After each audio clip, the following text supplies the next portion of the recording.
Hey pals, it's Sassy Cassie, and welcome back to another reaction video of Naruto.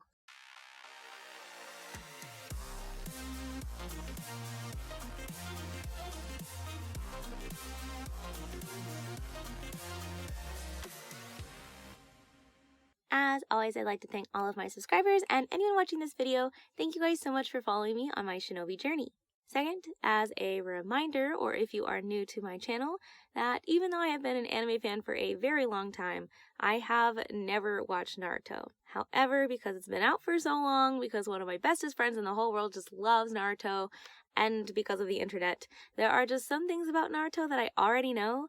This is mostly like character names and maybe what they look like. No real major plot points. It has come to my attention though that I may know more things than I think I know, but I don't know what these things are until they come up in the show. So I apologize in advance if that bothers anybody, but we're just gonna keep watching Naruto and enjoying it to the fullest. On to the recap. In the last episode, it was kind of like a wayward episode. I don't want to say wayward, that's not like the right word that I'm trying to go for, but like just an in-between episode, because we had Itachi and Kisame, and they infiltrated the village, even though the door's like wide open, but they came into the village looking for Naruto, and Kakashi, Kurenai, and Asuma basically stopped them, along with Guy Sensei, of course, but then they left, right? And then Sasuke finds out that Itachi was in the village looking for Naruto, and at that point he finds out that Naruto has left on a journey with Jiraiya to some town that's not that far away from their town. Meanwhile, Itachi and Kisame have been following Naruto and Jiraiya, and they have sent a woman to distract Jiraiya so they can get Naruto. And then at the end of all that, after spending so much time with the perspectives jumping from this side of the other, making it really intense, frankly, there's a knock at the door, just as Sasuke's knocking at the door at the hotel that he thinks Naruto is in. And Naruto is going to go open the door. Meanwhile, Jiraiya is somewhere in town entertaining this woman. And then Naruto opens the door, and the door opens with Sasuke, and Sasuke sees that it's not Naruto and Jiraiya, but some other blonde kid with an old man with white hair. And then you go to Naruto, who opens the door, and it's Itachi, and that's how it ends. So I'm like, blah! Basically, I've been stressed, waiting for this episode, so let's just get into it, so I don't have time to be stressed and I can just watch it.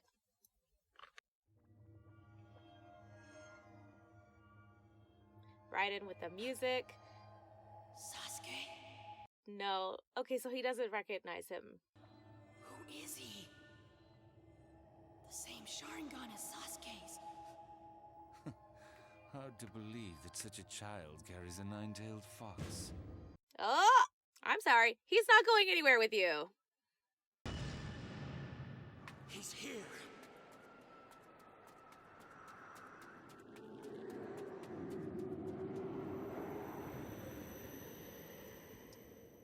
I'm sure this is all very traumatic for Sasuke as well.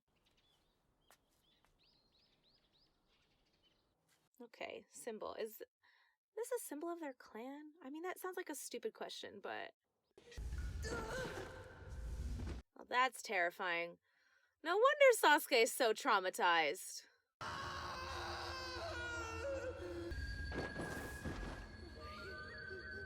did you do this, brother? So is he calling him foolish because he didn't get it the moment he walked in the room? I don't know.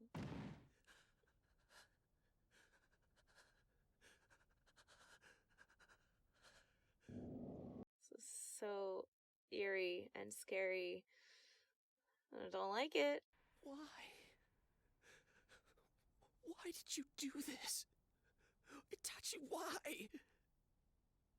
Yes, why? To test the limits of my ability.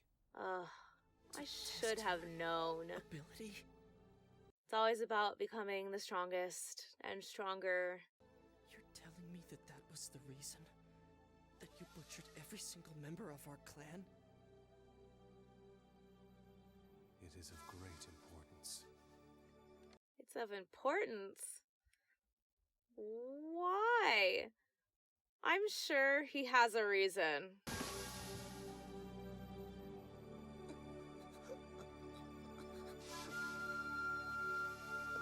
would not want to stare at my dead parent in the face. I'm scared. I'm scared. Is he gonna... Well, obviously Sasuke survived, but he really let him run away?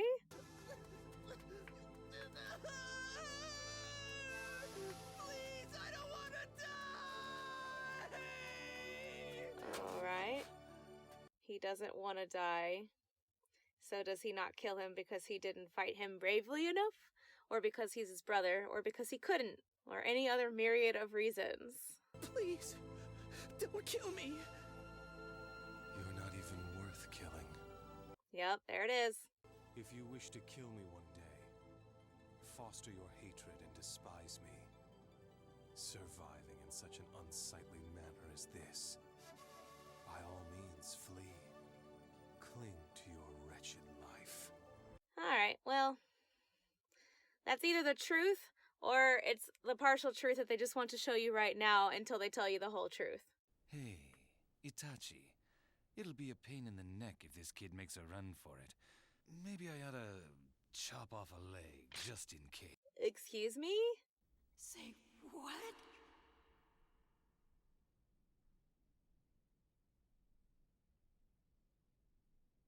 Right. Ah! So him not saying anything means it's okay?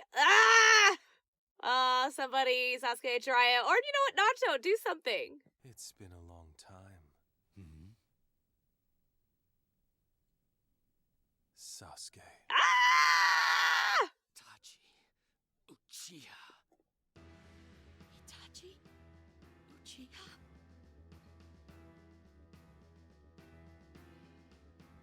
Oh gosh. My hands are so clammy right now. This is probably going to be the end of the episode. I'm upset about it. That's strange, because the way I heard it, the whole Uchiha clan was wiped out. By you. Itachi. So he didn't tell... okay. And destroy a certain someone. Oh. He's still out there. Brother. I promised myself. So he didn't say fully, and now Naruto is getting it. Okay. Just be it. The power of the Nine Tails. I can't. Come on, Naruto. Too slow. Oh. We don't need the hassle of this kid whipping out any more jutsu. Forget the legs. Maybe I ought to start off with those arms of his. I don't think so. Alright, Jiraiya, stop messing around. Or somebody tell me that Sasuke got followed by the higher-up ninja or something. What the?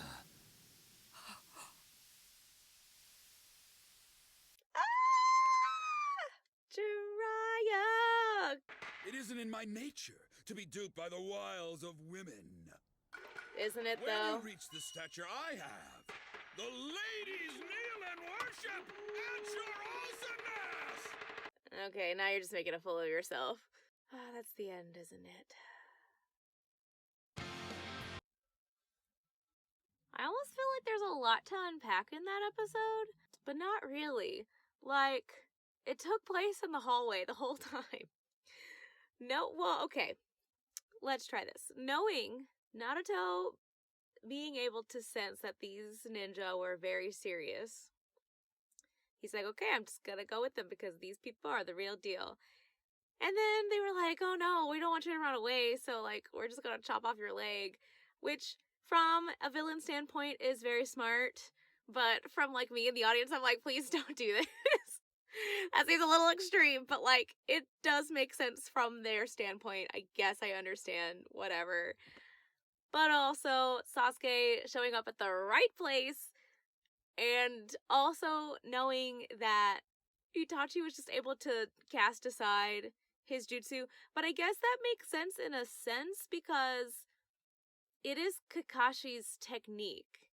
And I'm assuming if Itachi knows Kakashi, which they do, then he would know of his techniques. And of course, I'm not 100% sure all the different facets of the Shinangan Eye, but I'm assuming that if he's been able to see it before, then the Chidori wouldn't really be like that much of a challenge for him.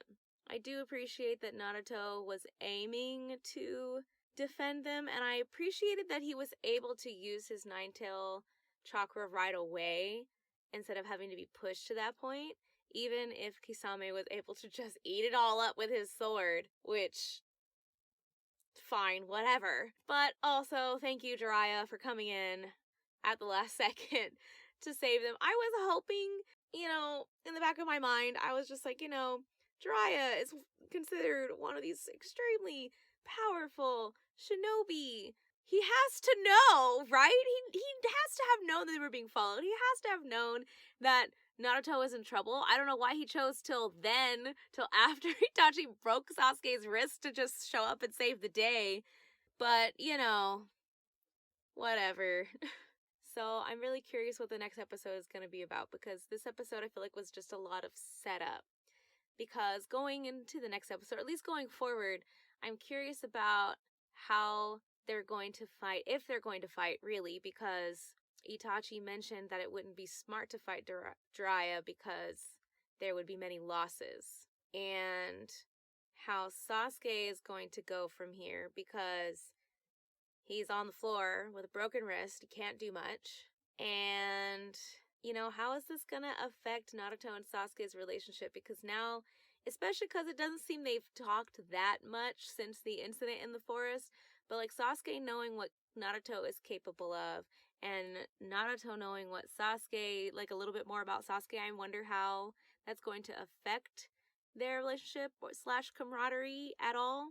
And you know what? Going like a slight back a little bit, I will say in this episode, knowing Sasuke's past, like, fully, if I can say that, because there's probably more, but knowing how he found out, and I guess I feel like this might be a translation thing, but I feel like a little led askew, because Sasuke has like this Avenger complex, and saying that Itachi left him alive to take revenge against him, which technically Itachi did say. He said, if you want to, like, basically if you want to get back at me, then like fuel your hatred and grow strong and come kill me. Essentially, he's like, come at me, bro, But also knowing that Itachi didn't kill him because Sasuke ran and cried and begged for his life. And I'm not saying anybody else wouldn't have done that. I'm not trying to bag on Sasuke here. I'm just saying, from Itachi's standpoint, I guess it could be that Sasuke looked very weak and he wasn't worth killing, which he did say he's not even worth killing. But I'm curious if Sasuke views it the same as Itachi, which I'm assuming is no. And I have many questions about how that is all going to work out. I think that's all I have. That's like the most put together my thoughts have ever been, and I don't even think it was that put together. If you enjoyed this video, then I'm super glad you did. As of right now, I post every Saturdays until I finish school, and will hopefully get to post more. But in the meantime, thank you guys so much for watching and following me on this shinobi journey. And until next time, bye!